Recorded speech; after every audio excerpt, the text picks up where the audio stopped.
नमस्कार, ग्वालियर न्यूज़ में आपका स्वागत है। पेश करते हैं आज की ताज़ा खबर। सेंगर साहब, आप भाजपा के 10 से 15 साल पुराने कार्यकर्ता हैं और आपने लोकसभा चुनाव में भी अपनी पूरी तन मन धन से पार्टी की सेवा की। 2018 के विधानसभा चुनाव में भी की और उपचुनाव में भी आप लगातार लगे रहे भाजपा के लिए और आपने अपने वार्ड में भाजपा को सबसे ज़्यादा वोट भी दिलाए।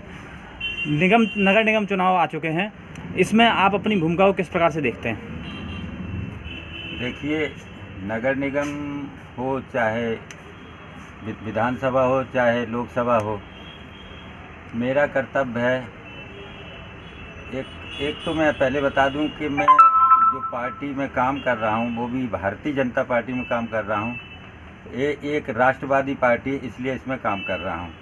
और अब बात रही नगर निगम की, तो नगर निगम में मैं जो जिसको भी टिकट मिलेगा उसके लिए ज़मीन से काम करने वाला आदमी हूँ और हमेशा करता हूँ दिन रात। मुझे उसके लिए रात को 3-3 बजे जगना पड़ता है। बिठाने के लिए, बूथों पे बिठाने के लिए व्यवस्था बनानी पड़ती है, उनके नाश्ता पानी की व्यवस्था करनी पड़ती है। ये सब हमारे कर्तव्य देख के हमारे साथियों ने, जो भी हमारे साथ काम करते हैं, कहते हैं सर आप दिन रात काम करते रहते हैं, आप भी टिकट के लिए थोड़ा प्रयास कीजिए। तो प्रयास क्या, जो भी हमारे पदाधिकारी बड़े और शीर्ष पर जो बैठे हुए हैं, जो भी व्यवस्था जाने, लेकिन मैंने भी अपना आवेदन दिया है इसके लिए और जो भी आज्ञा होगी, उनका आदेश होगा, उस हिसाब से काम करूँगा। मैं चाहता हूँ कि व्यवस्था सही रहे। मैं देखता हूँ कि वार्ड में या कहीं भी उस हिसाब से, जिस हिसाब से हम मेहनत करते हैं, कैंडिडेट को जिताते हैं, उस हिसाब से काम नहीं हो पाते हैं इच्छा के हिसाब से।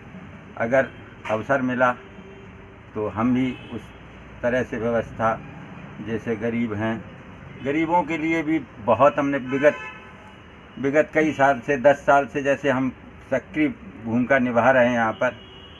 तो हमारे लेदर फैक्ट्री हैं या शीतला नगर हैं, यहाँ पर सैकड़ों लोगों को मामी के सहयोग से उनको अनुदान दिलवाना, सहयोग करवाना। पीछे दूसरे भी विधायक रहे और सहयोगी रहे, उनसे भी लेके किसी को शादी में व्यवस्था करवाना गरीबों की, ये सब हम हमेशा करते रहते हैं। हमें कोई ये नहीं कि पार्षद का टिकट हो या क्या हो, हमें सिर्फ और सिर्फ जनहित के लिए, देश हित के लिए काम करना है, करते रहें। अच्छा, आप सैनिक प्रकोष्ठ, भाजपा के सैनिक प्रकोष्ठ से भी जुड़े हुए हैं, तो पूर्व सैनिकों के लिए आपके क्षेत्र में क्या समस्याएं हैं और उनका आप समाधान कैसे करेंगे? पूर्व सैनिकों का समस्या तो ये है कि सैनिकों के लिए कहीं एक सामुदायिक भवन हो, जहाँ पर बैठ के बात कर सकें, अपनी समस्याओं को बता सकें और आगे किसी के, जैसे कई लोग जैसे हम लोग थोड़ा बहुत इसमें समाज में पढ़े लिखे या जो कुछ भी हैं, तो वो तो अपनी समस्याएं खुद सुलझाने की कोशिश करते, ऊपर कई लोग ऐसे हमारे साथी आते हैं, सैनिक लोग, जो पढ़े लिखे बिल्कुल नहीं हैं या कम पढ़े लिखे, या पढ़े लिखे होने के बावजूद भी ये व्यवस्था में जितना होना चाहिए उतना ध्यान नहीं रखते। तो उनके लिए एक सामुदायिक भवन हो, वहाँ व्यवस्था हो, जहाँ से एक दूसरे से समस्या अपनी कह सकें और आगे बढ़ा सकें। ठीक है, धन्यवाद।